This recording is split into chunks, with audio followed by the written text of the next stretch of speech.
Ang grounding rod is magbibigay lang ng Farrell fat para mabawasan yung shock na ma-receive nung makakahawak nung may ground fault mga lods.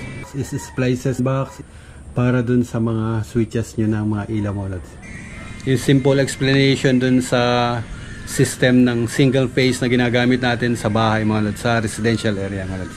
Kaya ganun lang kasimple yung wiring and splicing nung para sa switch sa ilaw mga lods, switch and ilaw.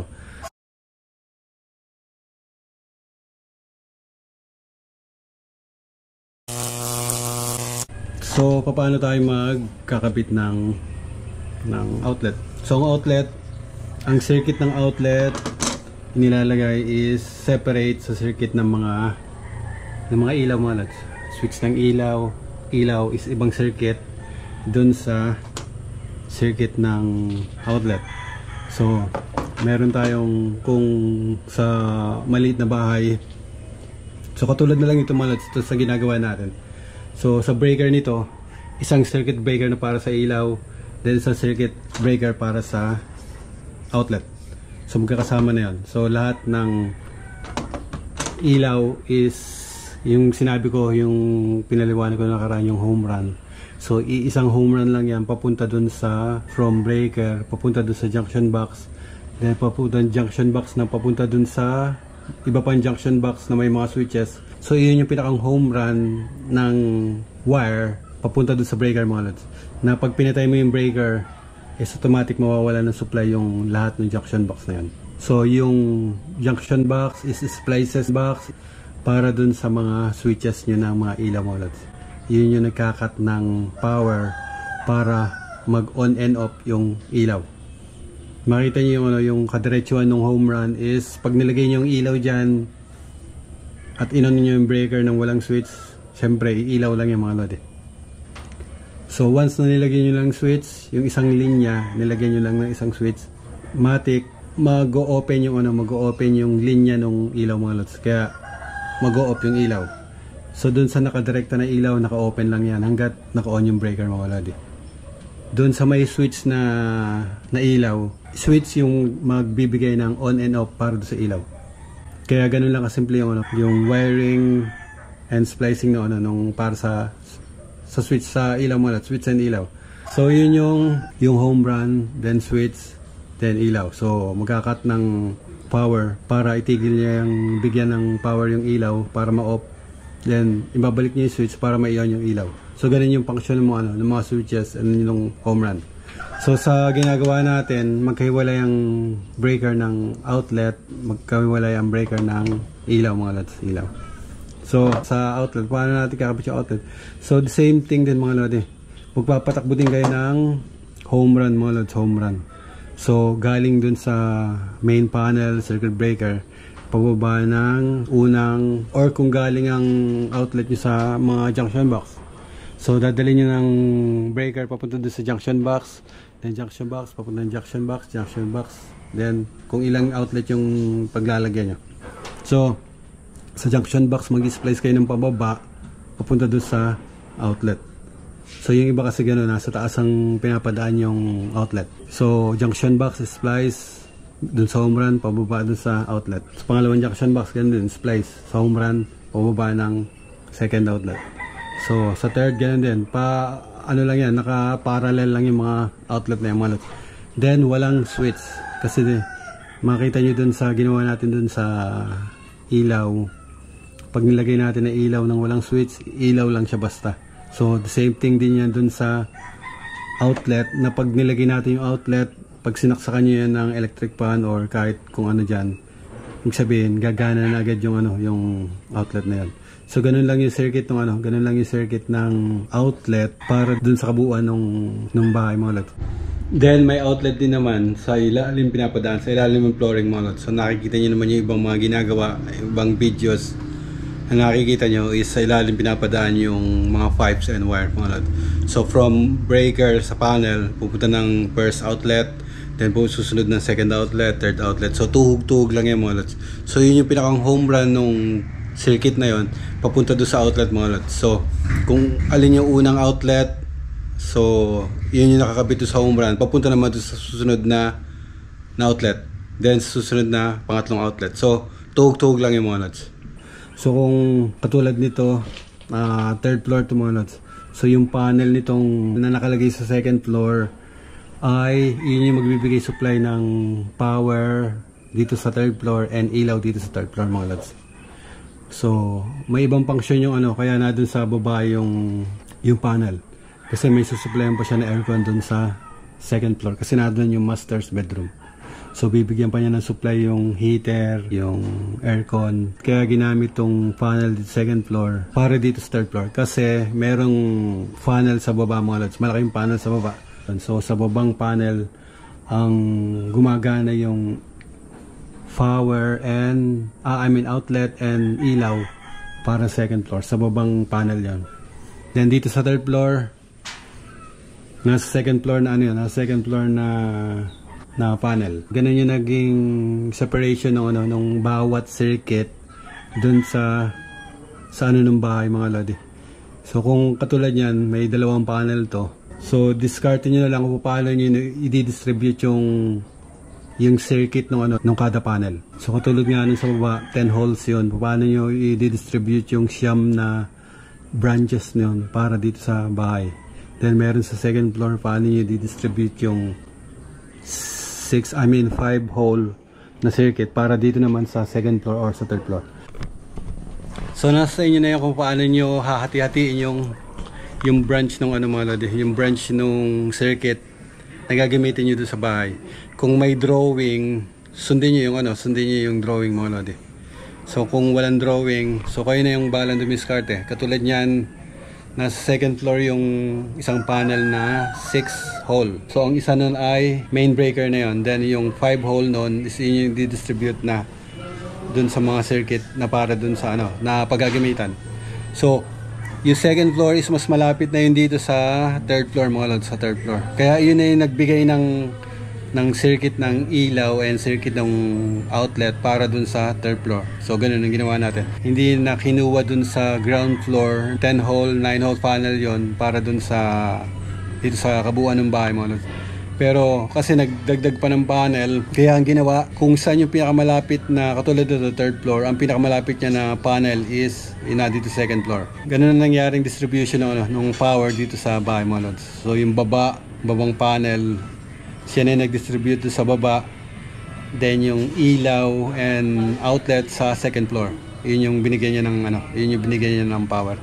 So makikita niyo sa sa ibang project na ginawa natin, meron tayong nagawa diyan. Kung napanood niyo yung video, third floor din yun. So every floor is may panel. So every floor noon merong circuit ng outlet, circuit ng ilaw, then circuit ng aircon. Kasi every floor nung project na yon may aircon. So ganun yung naging distribution ng circuit. Then dun sa main feeder ng kada panel na yon, so isang feeder line lang yung ginamit natin, isang size lang ng feeder line. Parang lang kasi ang mga lods, parang isang buong funnel lang yan na binigyan natin ng supply yung kada breaker. So parang isang panel lang yan. Dun sa main feeder, parang ganun din. Galing ka ng main feeder, binigyan mo yung isang panel, then pumunta ka sa kabilang panel, binigyan mo uli siya nag-feed ka uli ng power dun sa panel na yon. Then dun sa pangatlong panel, ganun din, nag-feed ka rin ng power para dun sa third panel. So ganun din, naka-loop lang, naka-parallel lang yung main line nun dun sa kada main line ng panel. So kung galing ka ng cutout ng sa meter mo, pumunta ka na main panel 1, then sa main nun, then sa main uli nun, pumunta uli nun ng main ng second panel, then third panel. So pag magpapatay kayo ng main panel ng isang floor, like, let's say example, yung third floor o yung second floor, pinatay natin yung panel ng second floor. So hindi maapektuhan yung ground floor tsaka yung third floor models. Kasi nasa main incoming siya nung breaker mo. So parang binigyan mo nga lang din ng yan. Parang breaker ba mo lods? So kada sa breaker nilalagay natin yun sa ibabaw nung breaker. So hindi naapektuhan yung ibang circuit pag ino-off natin yung breaker. So parehas din yun. Yung sa main line then papunta ng panel to panel. So dito sa third floor na ginawa natin, dalawang panel. So ganun din mga lodi. So galing ng cutout, pumunta ng main panel sa baba, then umakyat sa second floor. So kahit patayin mo yung breaker ng ground floor, hindi maapektuhan yung panel and yung mga dinadala ng panel na yon dun sa second floor mga lods. So walang maapektuhan na na power dun sa karga nung panel sa second floor. So yung mga lodi, so ganun lang yung simple explanation nung distribution ng power papunta dun sa bahay mga lods. Papunta dun sa bahay, papunta dun sa panel, papunta ng panel to panel, then panel papunta dun sa mga branches ng mga lods, sa breaker, circuit 1, circuit 2, circuit 3, yung circuit ng ilaw nyo, circuit ng outlet nyo, circuit ng aircon nyo, circuit ng heater nyo mga lods. So yun lang yung ganun lang kasimple yung distribution ng single phase power source na galing dun sa sa utility mga lods. So kung pumasok yan ng dalawang wire sa inyo, so magdi-distribute yan ng dalawang wire, kada dun sa panel, kada dun sa circuit. So yung grounding ay separate yan dun sa linya mga lods. So yung grounding is for safety lang yan dun sa bali siya lang yung magbibigay or magsisignal dun sa system nyo para sabihin na merong ground fault mga lods, may nag-short or merong ground fault. So siya yung magbibigay ng signal para sabihin dun sa breaker na meron tayong ground fault. Pag maliit lang yung ground fault, so hindi niya ganong kabilis i-break yung breaker mga lods. So magdidepende yun dun sa liit nung fault para i-break yung breaker. So kaya naglalagay tayo ng wire, ng grounding wire, para mas mabilis yung tumakbo yung fault na yun dun sa system. Kaya pag sinabi natin na grounding, kailangan yan ay shortest path yan na makabalik dun sa system mga lodi. Ngayon, walang grounding yung sinasabi nila, pwede bang maglagay ng grounding rod lang para sa ground nung aircon or nung rep mga lods. So para sa yung ground rod na nilalagay mga lodi. So yung ground rod, yun lang yung nagpa-parallel dun sa taong nakakahawak nung ground fault mga lods. So pag may ground rod or may grounding dun sa chassis, kasi kailangan yung chassis, kung may ground fault yan, maibalik niya yung ground fault bigla dun sa system. Ngayon, kung walang wire at nakabaon lang sa lupa, sa pit or yung ground rod, so siya lang yung magsisilbing parallel path ng kuryente para ibalik dun sa system mga lods. Imbis na sa'yo pag hinawakan mo yung rep or washing machine, pag hinawakan mo yan, imbis na sa'yo dadaloy at ikaw ay nakapaa, so tutuloy yan dun sa wire ng washing machine papunta dun sa ground rod mga lods. Dun ang tulay ng ground fault na yun. Sa'yo tutuloy din yun pero hindi na ganun ka lakas kasi merong wire papunta dun sa ground rod. Ang karakteristik kasi ng kuryente mga lods is binabalik niya lagi yan dun sa system mga lods. Sabi nga, coming out from the source, then returning from the source. So ikot-ikot lang ang system ng kuryente mga lods. So pag nagkaroon ng fault, ang tendency niyan is ibabalik niya yan dun sa system. Hindi yan kakalat dun sa lupa mga lods. Magiging from to yung lupa na yon.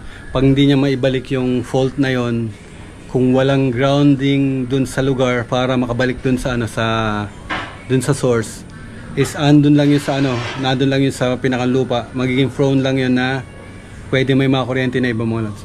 So yun yung function lang nung ground rod, then yung function nung my wire mga lods. So kaya nga sinasabi lagi is ang grounding rod is hindi hindi makaka-solve ng ground fault yan mga lods. Ang grounding rod is magbibigay lang ng parallel path para mabawasan yung shock na ma-receive nung makakahawak nung may ground fault mga lods. So ang the best niyan is lagi may ground wire dun sa equipment papunta dun sa system, para yun yung magdadala ng ground fault. Then kung mag-iinit yun, kasi pag mas lumalaki na yung ground fault na yon, tumataas na yung resistance niya. I mean, bumababa yung resistance. Umiiksi na yung ano niya, yung nagsisiro na. Ibig sabihin, shorted na yung pag nagsiro, mga lodi. Kung may resistance pa, itatakbo niya yun dun sa wire. Yan yung pinakamaiksi niya ng takbuhan. Hanggang sa uminit na uminit yung wire, then saka niya ititrip yung breaker, mga lods. So yun yung function ng grounding at nung ground rod, mga lods. Ay, mga lodi, so yan lang yung yung simple explanation dun sa system ng single phase na ginagamit natin sa bahay, mga lods, sa residential area, mga lods.